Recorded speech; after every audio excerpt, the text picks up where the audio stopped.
Testingan natin tong suit.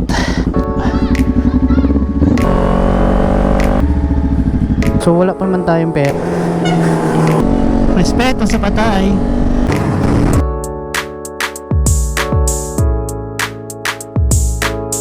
Testingan natin tong suit. Kailangan natin to i-stretch. Kailangan natin masanay ng nakaganto. Kaya tatry natin to ngayon. Yeah. SPRS. Galing sa SEC Moto Supply. Kailangan natin i-stretch muna bago tayo magalis.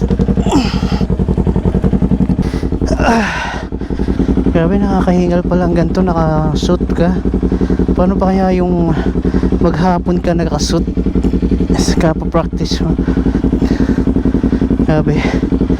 Tapos testingan natin tong bagong cam. Yan, halagay tayo dyan para may footage tayo. Tingnan natin kung anong kalalabasan. Let's go. Habang di pa naulan, medyo mabigat, medyo mahirap. Grabe, ganito palang pakiramdam nito. Ano lang tayo, ingat-ingat lang tayo. Ayun na, ayun na, patay na.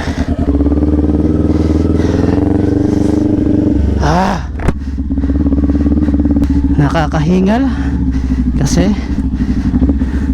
sikip. Grabe, ito pala pakiramdam nito. Pupunta tayo ng Sipukot, doon lang tayo magte-testing para alam natin kung anong pakiramdam ng nakasuit, kung gaano kahirap. Kasi kailangan natin masanay nakasuit. Sana di umulan. May good luck sa atin. Meron naman ako dito nakita na naka-full suit, kaso matagal na yun. Mamaya pa tayo makakabelo. Kung natunat tayo, hindi tayo sanay. So kailangan natin ng pampakapit dito kasi dumudulas siya. Ang problema ta ngayon kasi masyado pang maaga. Ang dami pa ngayong mga sasakyan na lumalabas. Dapat after lunch tayo kasi kaso problema ta yung ulan. Kasi baka bumaksak yan ng mga alauna, alas 2. Di bali pagdating naman ng part ng Cam Norte tsaka Sipukot, yung sa boundary, medyo maluwag na doon. Sa akin masikip pa. Tamang bigat yung gloves. So dapat yung kamay nakaganto daw. Medyo ngalay na nga yung kamay ko eh. Hindi siya madali eh. Tapos nakakano pa tayo, cambio tsaka brake. Oops, brake. Check the brake. Okay, goods. Problema, masikip ang daan ngayon. Sobrang ngalay. Dito pa lang tayo, ngalay na tayo. What if mga 10 laps tayo sa BRC? Parang hihirapin na tayo dun Tama, sakit na agad sa daliri. Dapat relax na yung kamay. Piga-piga lang yan. Sa clutch, okay naman. Maluwag naman sa clutch.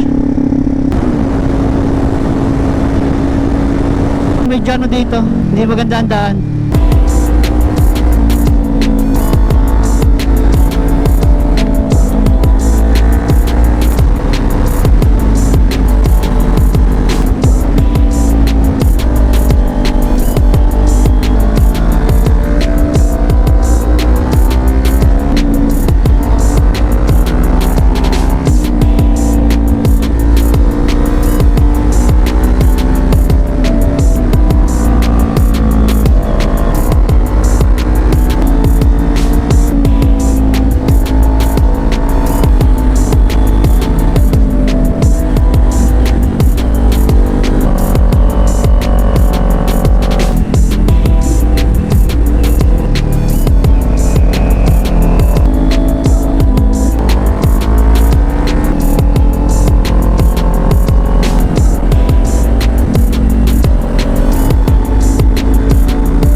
Okay, nakapahinga na tayo.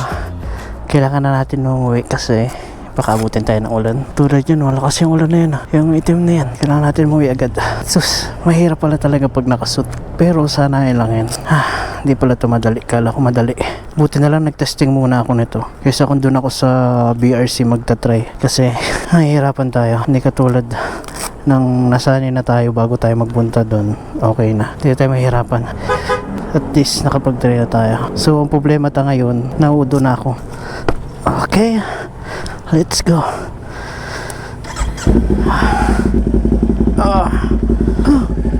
Okay, balik na tayo ng Gaet. Hanggang dito lang tayo si Pukot kasi pangit na ang daan dyan sa papuntang Naga. Nakita ko kanina naka big bike, naka inline 4. Kasi na kaya yun. Ang hirap sa sa cornering kasi hindi pa ako masyado sanay. May mga ilang tip tayong napanood kung paano ang tamang position. Ang hirap din pag may suit ka pala. Hindi pala talaga madali. Umuulan na. Itong problema ta. Ay nako. Dapat pala nagalis na ako kanina pa. Ay nako. Ayoko pa naman maulanan. Wala, doon gas station sa unahan. Silungan. Matay na sa unahan. Hindi pwede magtuloy kasi yung camera ito masisira eh. Ay nako, sana magtila na. Nakita ko si Motodeck ang ginawa niya. Uulan yun eh. Tapos may camera siya. Hindi ko alam kung nasira yung camera niya. Ito palang suit na nabili ko kasi meron siya nalagyan ng chest protector. Hindi siya kasama. Kasi alam ko pag bumili ka ng isang set kasama na yun eh. Medyo magpapababa tayo ng ulan. Ay nako, pwede na siguro to. Testing. Kaso malakas pa. Baka masiraan pa tayo nito ng camera. Ayun o, lakas-lakasin pa o. Di ba tayo pwede magtuloy? Ay nako, dapat pala ginawa ko talaga, bumalik na agad ako. Yung pagkadating ko dito, hindi ko na hinintay na lumakas yung ulan. Naka-open pa naman yung likod ta. Dami na din tayo dito na bago sa ating motor. Ito, nag-additional tayo dito ng pangbalot kasi ang problema ko dito singaw. Wala tayo pang pa-full system. Kasi pag pina-full system natin to, automatic to, kailangan i-remap. So wala pa man tayong pera kaya tama na muna yan. Tapos sa gulong, maganda naman yung gulong niya, makapit naman eh. Kasi karaniwan pinapalambot nila eh. Para pag mantikit ng gulong, buna lang. Wala din yan. Pwede na yun, may hina na. So let's go. Let's go, let's go, let's go. Grabe, basa likod ka. Yung mga gantong panahon, paborito sa pag nakasut ka. Kasi di mo mararamdaman yung init. Kasi pag nakapulsot ka talagang sobrang init eh. Ayun na, wala nang ulan. Problema na lang tayo, talamsik sa likod. Inabutan tayo ng ulan. Sayang ang ating kalinisan ng motor. Nagpuputik na naman. Di bali na. Kasi ganyan talaga ang life. Subo tayo eh, kahit na medyo maulap. Tsaka may low pressure area. Kaya expected mo talagang uulan. Kasi ang tansya ko mga alauna pa lang uulan eh. Alas 12 pa lang. Good luck. Mayroon pa naman sa pulsot at matagal matuyo. Pero okay lang, masusubukan. Minsan sa competition eh talagang maulan eh. Sabi nila hindi ka dapat ganto ka dapat mag-drive. Yung medyo yung siko mo hindi yung nakatuon, parang nakaganyan lang, parang sumasabay lang. Maganda ang siko, nakaangat, parang kung cornering. Kaso hindi pa tayo sanay sa cornering, hindi pa tayo pwede magtiwala, hindi pa natin gamay, hindi natin alam kung tama yung position natin eh. Wala man kasi sa atin nagko-coach. Yun yung disadvantage pag wala kang coach. Ganda dito, walang ulan. Sana wala na masyadong sasakyan kasi para na-practice natin.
natin. Problema to, basa ang daan.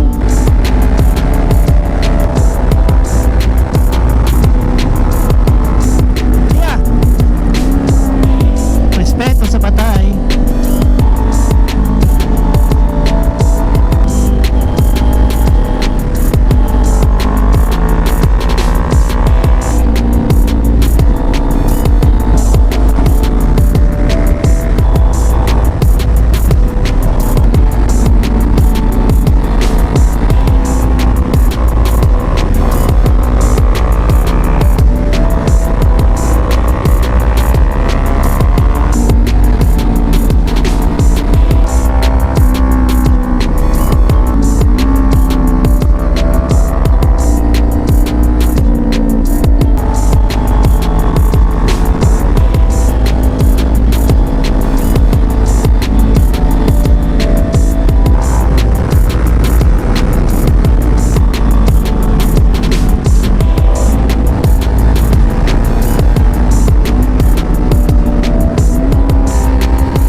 Grabe ulan.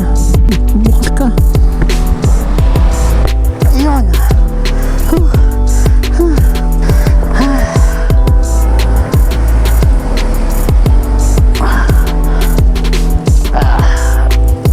Record ka. Grabe tayo ng ulan.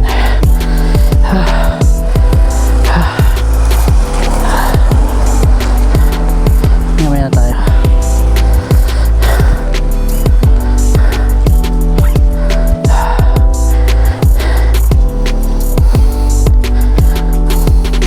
Malapit na rin tayo sa bahay. Problema to, baka masira ang camera ta. Sana hindi. Sana hindi siya nagka-problema.